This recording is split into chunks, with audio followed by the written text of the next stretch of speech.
matrix is a rectangular array of real numbers. The term matrix was introduced by James Sylvester, 1814 up to 1897. He introduced matrix in 1950. So, how do we determine matrix?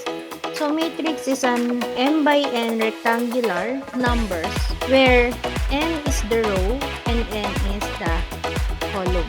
So, the m by n is determining the dimension of the matrix. If the matrix has only one column, it is called column matrix. And if the matrix has only one row, it is called a row matrix. For example, we have a matrix.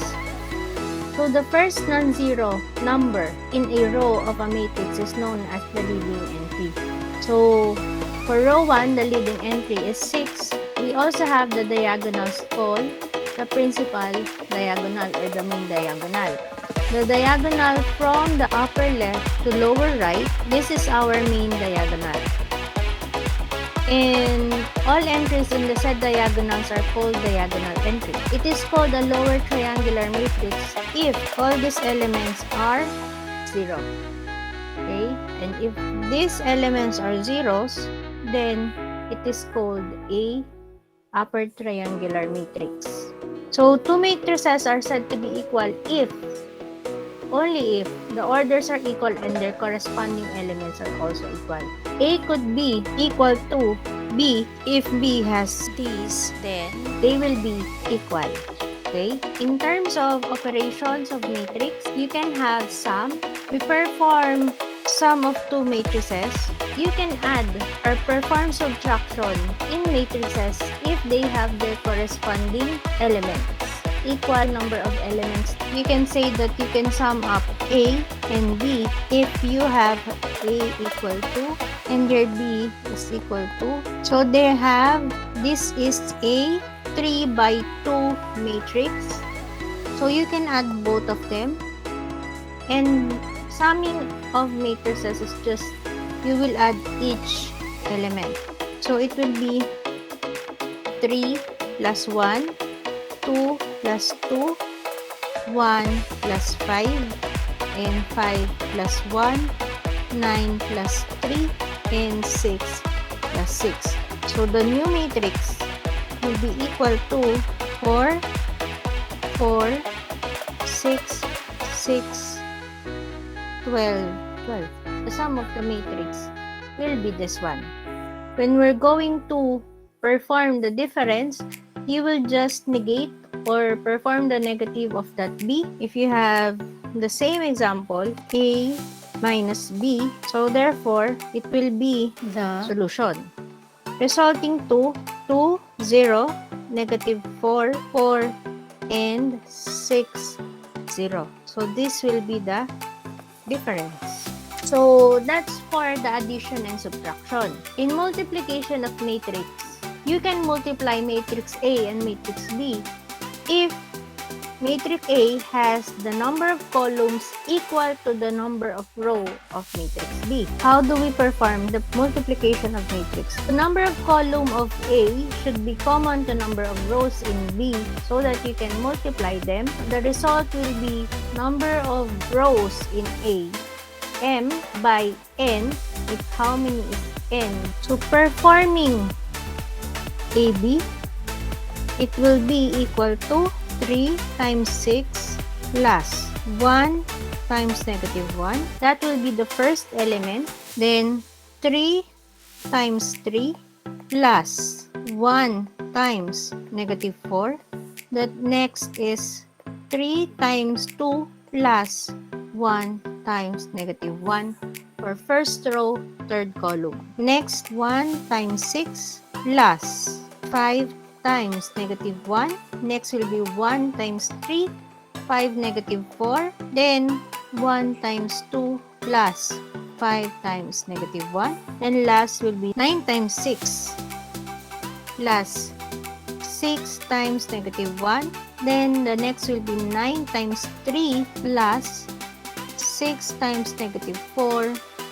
Then 9 times 2 plus 6 times negative 1. Resulting to AB is equal to, that is 17, 5, 5, 1, negative 17, then negative 3, 48, then 3, and 12. So is there something wrong on the elements? So that is the multiplication. For matrix A, the number of n column should be equal to bm, which is the number of rows, resulting to number of rows of your A by number of columns of your B. Scalar. By a matrix by multiplying every entry of the matrix by a scalar. So we have properties of matrix multiplication. So that is 0 times A, of course, is 0. So 0 can be a scalar uncompatible matrix. So IA is equal to A, AI is equal to A. AB times C is equal to A times BC is associative. AB and AC is equal to AB plus AC. And transpose, A transpose times B transpose. Then the division of matrix, remember, it will be in the form of A over B. Therefore, we can say that it is A, B to the negative 1. Which is B to the negative 1? It is inverse of your letter B. So this is 1 over the determinants. May sinatawag kasi tayong determinants. Later ko yung sasabihin. So that is A times D minus B times C. Then you will take the cofactor of the matrix. That is D negative B, negative C, and A. For example, we have this matrices, A and B. For us to perform the division, we have to inverse first the letter B because that is division. Then you can multiply. For us to be able to get B to the negative 1, we have to get the 1 over the diagonal, which is negative 1 times 3 minus 12 times negative 6. Then, your matrix will be 3 negative of negative 6, and so this is our C. Then that will be negative B, which is negative 12 and negative 1. So that will be 1 over negative 3 plus 72.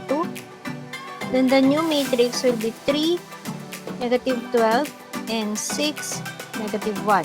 So as you can see, this will become scalar. 72 minus 3 is 69. So it will be 69 times 3 negative 12, 6 negative 1. Or it will be 3 over 69, 1 over 23. Negative 12 over 69 is negative 4 over 23. Then 6 over 69, it will be 1 over 69. Then 6 over 69, 2 over 23. And this will be negative 1 over 69.